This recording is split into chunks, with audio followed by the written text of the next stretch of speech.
அனைவருக்கும் வணக்கம். இன்னைக்கு என்னெல்லாம் நடந்திருக்கு அரசியல் களத்துல ஆகட்டும், நார்மலான நியூஸ் ஆகட்டும், என்ன இருக்கு அப்படிங்கறத தெளிவுபட நான் உங்களுக்கு உண்மையை எல்லாத்தையும் தெளிவா சொல்றேன், பேசலாம். அண்ட் நிறைய பேர் வந்து நம்மளோட சேனல்ல பாத்துட்டு இருக்கீங்க. எல்லாருக்கும் ஒரு ரெக்வெஸ்ட், நிறைய பேர் பாக்குறீங்க பட் சப்ஸ்கிரைப் பண்ணாம பாக்குறீங்க. ப்ளீஸ் சப்ஸ்கிரைப் பண்ணிட்டு பாருங்க. எனக்கு ஒரு சப்போர்ட் பண்ணணும்னு நினைச்சீங்கன்னா அது பண்ணுங்க. எனக்கு ஒரு மோட்டிவேஷனா இருக்கும் நிறைய வீடியோஸ் டெய்லி போடுறதுக்கு. அண்ட் வீடியோக்குள்ள போலாம். அண்ட் முக்கியமான ஒரு 4 விஷயங்கள் நம்ம பார்ப்போம். சோ திமுகவினுடைய கூட்டணி உடையறதுக்கோ இல்ல உடைய போகுது, கூட்டணி இனிமே கிடையாது, கூட்டணியே பழஞ்சு போக போகுது அப்படின்னு சொல்லிட்டு அடுத்தடுத்த விஷயமா நம்ம பேசிட்டு இருக்கோம், பார்த்துட்டு இருக்கோம். பட் ஸ்டில் அது உடையறதுக்கு, வெளியேறி போறதுக்கு ஒரு பர்சன் கூட வாய்ப்பே கிடையாது அப்படிங்கறத அடிச்சு எல்லாரும் சொல்ல முடியும். அது ஏன், எதுக்காக அப்படிங்கிற டீட்டெயில நான் உங்களுக்கு சொல்றேன். அண்ட் நெக்ஸ்ட் செகண்ட் விஷயம் என்ன அப்படின்னா, இனிமே வந்துட்டு கூட்டணி அப்படிங்கிறது மெகா கூட்டணியா தான் இருக்கும். நம்மளுடைய கூட்டணியை பார்த்து பிரதான கட்சிகள் எல்லாமே பயந்து அலற போறாங்க அப்படின்னு சொல்லிட்டு இருந்த எடப்பாடியார் இன்னைக்கு இந்த கூட்டம் அப்படின்றதும் கூட்டணி அப்படிங்கிறதும் மக்களோட மட்டும்தான் அப்படின்னு சொல்றதுக்கான காரணம் என்ன அப்படிங்கறத பத்தியும் பார்ப்போம். அண்ட் நெக்ஸ்ட், தூய்மை பணியாளர்கள் இன்னைய தேதி வரைக்கும் ஒரு 7 நாட்களா அவங்களுடைய பெரிய போராட்டம் நடத்திக்கிட்டு தான் இருக்காங்க. ரிப்பன் மொழிகள் நடந்துட்டு தான் இருக்கு. அதனுடைய இம்பாக்ட் என்ன, ஏதாச்சும் ஒரு விஷயம் நடந்திருக்கா அப்படிங்கறத பத்தி பேசுவோம். அண்ட் அடுத்த கட்டமா ட்ரெண்டிங்கா இன்னைய தேதியில பேசிட்டு இருக்கிற செல்லூர் ராஜா அவர்களை கார்ல எடப்பாடியார் ஏத்துறதுக்கு மறுத்தது ஏன் அப்படிங்கிற விஷயமும், அதனால அவருக்கு வரக்கூடிய விளைவுகள் என்ன அப்படிங்கறதையும் பேசுவோமா? சரி, ஓகே, வீடியோக்குள்ள டீட்டெயிலா போய் பேசுவோம். அண்ட் ஸ்டார்ட் பண்ணலாம். நாங்க வந்து ஒரு மெகா கூட்டணி அமைக்க போறோம் அப்படின்னு சொல்லிட்டு வாய்க்கிழிய, எப்படி வாய்க்கிழிய, இங்க பாருங்க ஸ்டாலின் அவர்களே அப்படின்னு சொல்லிட்டு எடப்பாடியார் ஒரு கேம்பெயின்ல பேசுறாரு. எங்க கூட வர கூட்டணி மெகா கூட்டணி, அந்த கூட்டணியை நீங்க பாத்தீங்கன்னா அலண்டுருவீங்க அப்படின்னு சொல்லும் அளவுக்கு பயங்கரமா இருந்துச்சு. பட் இன்னைய வரைக்கும் அந்த கூட்டணியுடைய ஒரு முதல் வார்த்தை என்ன அப்படிங்கிறது கூட தெரியல. கூட்டணி வரும் நாங்க ஜெயிப்போம் அப்படின்னு சொல்லிட்டு இருக்கிற எடப்பாடியார் ஒருவேளை ஒருங்கிணைந்த அதிமுகவா இருந்திருந்தால், எல்லாரும் சேர்ந்து இருந்திருந்தால் இந்த வார்த்தை பலிக்கிறதுக்கு வாய்ப்பு இருக்கு. ஆனா இன்னைக்கு தேதியில அதிமுக கூட ஒரு கூட்டணி அமைக்கிறதுக்கு ஒரே ஒரு நபர் கூட முன் வரல அப்படிங்கிறது தான் ரொம்ப எல்லாருமே இயற்கையா எல்லாரும் ஏத்துக்கக்கூடிய ஒரு விஷயமாவும் இருக்கு.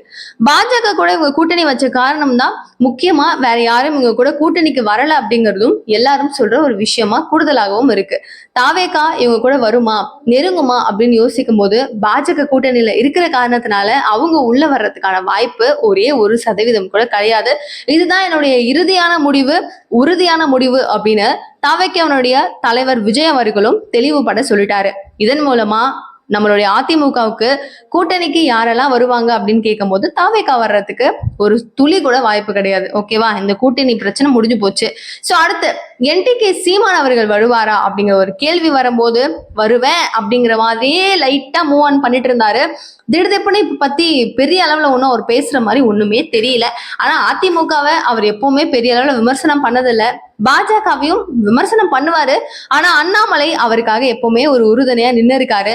மேபி இவங்களுடைய பேர் கூட ஒருவேளை பாஜகவுல இவர் திரும்பவும் கூட்டணி வைக்கிறதுக்கான வாய்ப்புகள் இருக்கும் அப்படிங்கிற ஒரு கேள்வியும் இருக்கு. சரி, ஓகே, என்னதான் தீபிகா, இப்போ அதிமுக கூட கூட்டணி யாராவதா அப்படின்னு கேட்டீங்கன்னா, ரொம்ப முன்னாடி அப்படின்னு சொல்லி பார்க்கும்போது மன்சூர் அலிகான் அவர்கள் நான் வைக்கிறப்பா கூட்டணி அப்படின்னு சொல்லி உள்ள வராரு. இந்த ஒரு கூட்டணி பேச்சுவார்த்தையை கேபி முனிசாமி அண்ட் திண்டுக்கல் ஸ்ரீனிவாசன் அவர்கள் பேசி பேசி பேசி இதுக்கப்புறம் எல்லாம் வேலைக்கு ஆகாது அப்படின்னு சொல்லிட்டு அவரும் கிளம்பிட்டு போனதாகவும் சொல்லப்படுது. தேமுதிக வந்தாங்க நாடாளுமன்ற தேர்தலுக்கு அப்புறம். தேமுதிகவும் வந்து இதுக்கப்புறம் நம்மளால முடியாதப்பா அப்படின்னு சொல்லி கொஞ்சம் கொஞ்சமா நகர்ந்து இப்ப திமுக பக்கம் சாஞ்சாச்சு. எனக்கான சீட் இது வேணும் அப்படிங்கறது தெளிவுபட கேட்டாங்க. எனக்கு ராஜ்யசபா சீட் வேணும் அப்படிங்கறத அதிமுக கிட்ட முன் வச்சாங்க. அதெல்லாம் கொடுக்க முடியாது அப்படின்னு சொல்லி அசால்ட் காமிச்ச எடப்பாடியாருக்கு ஒரு பெரிய பேக் ஃபயர் இது அப்படிங்கிறது குறிப்பிடத்தக்கது. கரெக்ட் தானே? சரி, ஓகே, அவங்க போயிட்டாங்க. இப்ப யாருமே கிடையாது கூட்டணியில. நீங்க என்ன சார் பண்ணுவீங்க? சரி, அட்லீஸ்ட் ஓபிஎஸ், நீங்க, டிடிவி தினகரன், சசிகலா, நீங்க எல்லாரும் சேர்ந்து ஒருங்கிணைந்த அதிமுகவா இருந்தீங்க அப்படின்னா தென் மாவட்டங்கள்ல உங்களுடைய பவர் செமையா இருந்திருக்கும். அவங்க எல்லாம் முக்கியமான ஆட்கள் தென் மாவட்டங்கள்ல. சோ நீங்க எல்லாரும் சேர்ந்து இருந்தீங்கன்னாவே ஒரு வெற்றி அப்படிங்கறத கிட்டத்தட்ட நம்ம யோசிச்சிருக்கலாம். எதுவுமே இல்லாம தனிச்சு நான் மட்டும்தான் இருப்பேன், ஆனா நான் வந்து வின் பண்ணிடுவேன் அப்படின்னு மெத்தனத்துல இருந்தா நியாயமா அப்படிங்கிற கேள்வியும் மிக அதிக அளவுல இருந்துட்டு 2026 சட்டசபை தேர்தல்ல மெகா கூட்டணி வரும், ஆனா வராது அப்படின்னு சொல்லும் வகையில தான் வருமா வராதான்னு கேட்கிற கேள்விக்கு திடுதுப்புன்னு இவ்வளவு நாள் மெகா கூட்டணின்னு சொல்லிட்டு இருந்த அந்த ஒரு மனுஷன் இனிமே என்னுடைய கூட்டணியே வந்து மக்கள் தான், என்னுடைய மக்கள் தான் எனக்கு கூட்டணி அப்படிங்கிற மாதிரி பேச்சை மாத்தி பேசுறதுக்கு ஆரம்பிச்சிருக்காரு.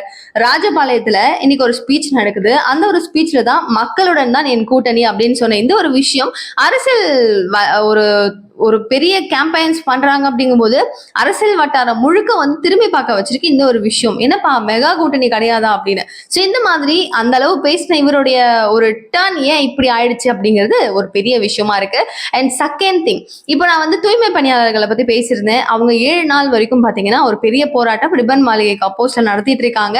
அண்ட் ஸ்டில் அவங்களுக்கான ஒரு விஷயங்கள், அவங்களுக்கான ஒரு ஒரு ஜஸ்டிஸ் கிடைச்சிச்சான்னு கேட்டா இன்னும் கிடையாது.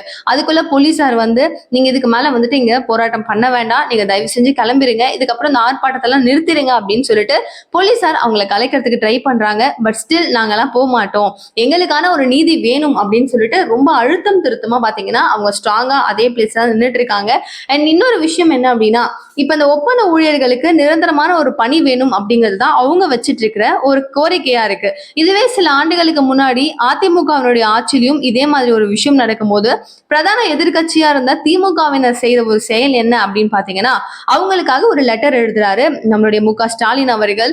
அதுல தெளிவுபட வந்து நீங்க உங்களுடைய தூய்மை பணியாளர்கள் நம்மளுக்காக ஒர்க் பண்ற இந்த ஒரு நபர்களுடைய கான்ட்ராக்ட ப்ளீஸ் நீங்க கவர்மெண்ட்லயே வச்சுக்கணும், பிரைவேட் செக்டருக்கு மாத்தாதீங்க, நிரந்தர ஊழியர்கள் அப்படிங்கிற இவங்களுக்கான ஒரு அங்கீகாரத்தை கொடுங்க அப்படின்னு சொல்லிட்டு அந்த அளவுக்கு போராட்டத்துக்கு கூட அவ்வளவு சப்போர்ட்டா நின்னாரு அன்னைக்கு. ஆனா இன்னைக்கு இதை வந்து செவி சாய்ச்சி கேட்கிறாரா அப்படின்னு கேட்டீங்கன்னா ஒரு கேள்விக்குறி. ஆனா இந்த ஒரு விஷயத்த சூப்பரா கையில எடுத்திருக்கலாம் அப்படிங்கிறது யாருன்னா பிரதான எதிர்கட்சியா இருக்கிற இப்போதைக்கு இருக்கிற அதிமுகவினர்.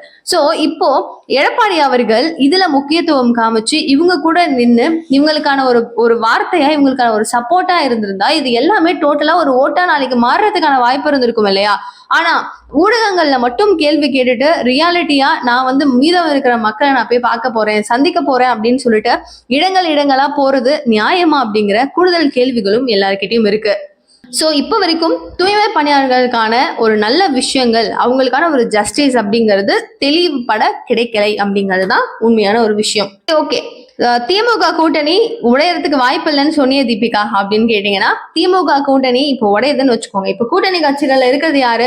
விடுதலை சிறுத்தை கட்சி, அடுத்து வந்து மதிமுக, காங்கிரஸ், இடது கம்யூனிஸ்ட், வலது கம்யூனிஸ்ட் அப்படின்னு சொல்லப்படுற முக்கியமான கூட்டணிகள் எல்லாமே இருக்காங்க. கரெக்டா? இவங்க எல்லாம் ரொம்ப ரொம்ப முக்கியமான ஆட்கள். இப்போ அவங்க எல்லாம் வந்து ஒரு பெரிய தலைகளா இருக்கும் பட்சத்துல நம்மளுடைய கட்சி சரியில்லை, நம்மளுக்கு வந்து தலைவரும் சரியில்லை, நம்ம எங்கேயாச்சும் போய் நல்ல கட்சியில சேர்ந்துடலாம், இதுக்கப்புறம் வேணாம்ப்பா அப்படின்னு சொல்லி டிசைட் பண்றாங்கன்னா அவங்க சேரக்கூடிய கட்சிகள் இன்னும் எந்த அளவுக்கு ஒரு டெவலப்மெண்ட்ஸோட இருக்கணும், ஏன்னா அவங்க வின் பண்ணிடுவாங்க அப்படிங்கிற ஒரு ஹோப்பும் இருக்கணும். கரெக்டா?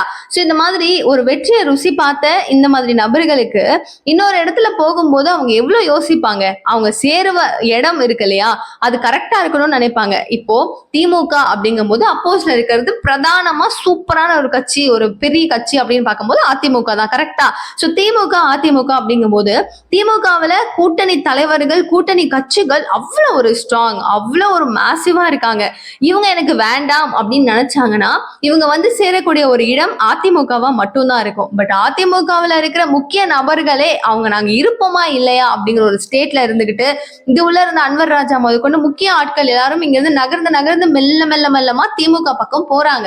சோ இங்க இருக்கிறவங்க திமுக பக்கம் போறாங்க அப்படின்னா அங்க இருக்கிறவங்க இங்க வர்றதுக்கு யோசிப்பாங்களா மாட்டாங்களா? இதனாலதான் நான் சொன்னேன் கூட்டணியில அங்க இருக்கிறவங்க உடஞ்சி வேற எங்கேயும் சேர்றதுக்கான வாய்ப்பு ரொம்ப ரொம்ப ரொம்ப கம்மி.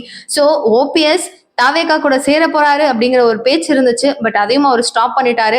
மாநாடு ஒண்ணு மதுரையில் நடத்த போறேன், எல்லாருக்குமே என்னுடைய அழைப்பு இருக்கு, நான் வந்து அதிமுக காரன், அண்ணா திராவிட கழகத்து தான் வந்து எனக்கு முக்கியம், எனக்கு அதுதான் சொந்தம் அப்படிங்கறத அழுத்தம் திருத்தமா சொல்லிட்டாரு. சோ தவைக்கால போவாரான்னு கேட்டீங்கன்னா வாய்ப்பு கிடையாது. வேற ஏதாவது கட்சிகள் கூட போவாரா? வாய்ப்பு கிடையாது. திராவிட கட்சி கூட போவாரா? யாரு நம்மளுடைய டிஎம்கே கிட்ட போவாரான்னு கேட்டா சுத்தமா வாய்ப்பு கிடையாது. கரெக்டா?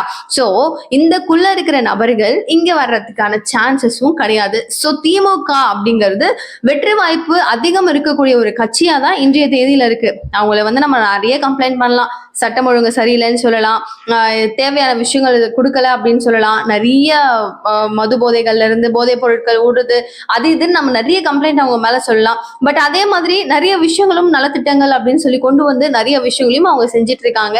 அண்ட் இன்னைக்கு தேதி வரைக்கும் அவங்களுக்கு காம்படிஷனுக்கு ரொம்ப தெளிவா இவர் போட்டி இடலையே அப்படிங்கறத ஒரு அதிருப்தி அதிமுகவினர் மேல மிக அதிக அளவுல இருக்கதான் செஞ்சுட்டு இருக்கு.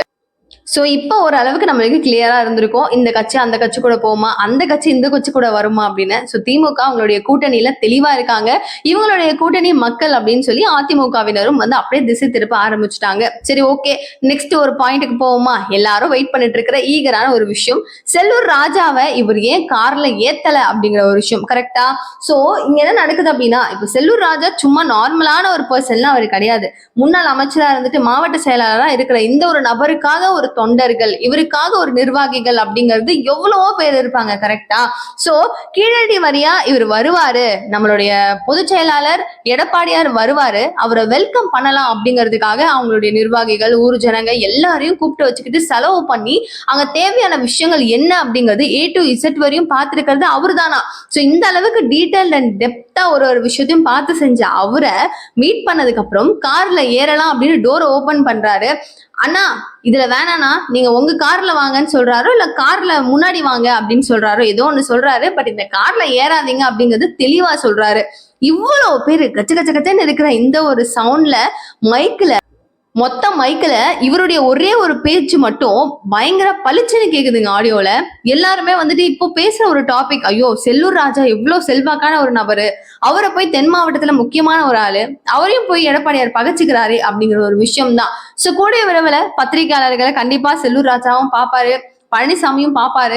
இவங்க ரெண்டு பேருக்கும் நடுவுல என்ன நடந்திருக்கும், இல்ல இதனால சும்மா நார்மலா சொல்லியிருப்பாரா, இல்ல அது வேற மாதிரி இருக்குமா அப்படிங்கறதெல்லாம் இனிமேதான் பொறுத்து பார்க்கணும். ஆனா இதுல ஏறாதீங்கன்னா அப்படின்னு சொல்லும் போது இவர் திரும்ப டோர் ஓபன் பண்ணி ஏற ஒரு ஸ்டேஜுக்கு போயிட்டு திரும்பவும் அவர் வராருல்ல, அந்த டைமுக்கு வந்து ஒரு மாதிரி கில்ட்டான ஒரு ஃபீலான ஒரு ஃபேஸ் இருக்கும்ல, அந்த ஒரு முகத்தை மீடியா தெளிவா கவர் பண்ணாங்க.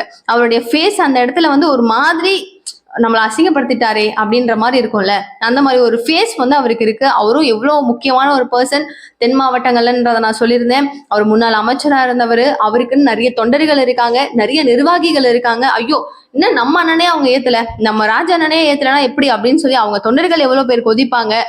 இவருக்கே இவ்வளவு மரியாதை கொடுக்கலன்னா நம்ம காலையில இருந்து ஏன் கஷ்டப்பட்டோம் அப்படிங்கிற ஒரு பேரும் அங்க வந்திருக்கும். இந்த மாதிரி சின்ன விஷயத்துல ஒரு பெரிய பகையை ஏற்படுத்திக்கிறதுல எடப்பாடியாருக்கு என்ன சந்தோஷமோ அப்படின்னு தான் நிறைய விமர்சகர்கள் சொல்லிட்டு இருக்காங்க.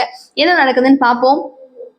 ஆனாலும் வந்து செல்லூர் ராஜா மேல இவருக்கு சில காண்டெல்லாம் இருந்தது. பாராளுமன்ற தேர்தல்ல பெருசா வந்து இவருக்கு சப்போர்ட் பண்ணலையா, அவருடைய தொகுதியில வேற யாரையும் நிக்க வச்சுட்டு அதுக்கான கேம்பெயின்ல அவர் கரெக்டா பண்ணலையா, அந்த ஒரு டென்ஷன்ல தான் வந்துட்டு எடப்பாடியார் இப்படி எல்லாம் பேசியிருப்பாரு, இப்படி எல்லாம் பண்ணியிருப்பாரு போல இருக்கு, அதெல்லாம் பெருசா எடுத்துக்க வேண்டாம் அப்படிங்கிற மாதிரியும் ஒரு புறம்.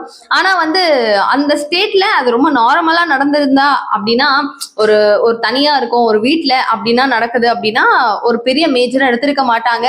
அவ்வளவு பிரஸ், அவ்வளவு மீடியா, அவ்வளவு நியூஸ் சேனல்ஸ் இருக்கும் போதும் அவ்வளவு பொதுமக்கள், அவங்களுடைய ஊர்ல அவங்களுடைய நிர்வாகிகள், அவங்களுடைய தொண்டர்கள் அப்படின்னு சொல்லிட்டு மொத்தமும் வந்து செல்லூர் ராஜாவினுடைய கையில இருக்கிற அந்த ஒரு இடத்துல அவர் இந்த மாதிரி ஒரு விஷயம் செஞ்சதுதான் ஒரு மாதிரி எல்லாருக்கும் முகம் சுளிக்கும் வண்ணம்ல இருந்துச்சு. அட்லாஸ்ட் என்ன நடக்குதுன்றதை வெயிட் பண்ணி பார்ப்போம். என்ன நடக்க போகுது அப்படிங்கிறதையும் பொறுத்து இருந்து பார்க்கலாம். ஸோ நிறைய விஷயங்கள் நீங்க பார்க்கணும், தெரிஞ்சுக்கணும் அப்படின்னு நீங்க நினைச்சீங்கன்னா நம்ம சேனலை சப்ஸ்கிரைப் பண்ணிக்கோங்க. நிகழ்கால நிகழ்வுகளுக்கு முன்னாடி சொன்ன மாதிரி சப்ஸ்கிரைப் பண்ணிக்கோங்க. Thank you so much for watching this video. Bye.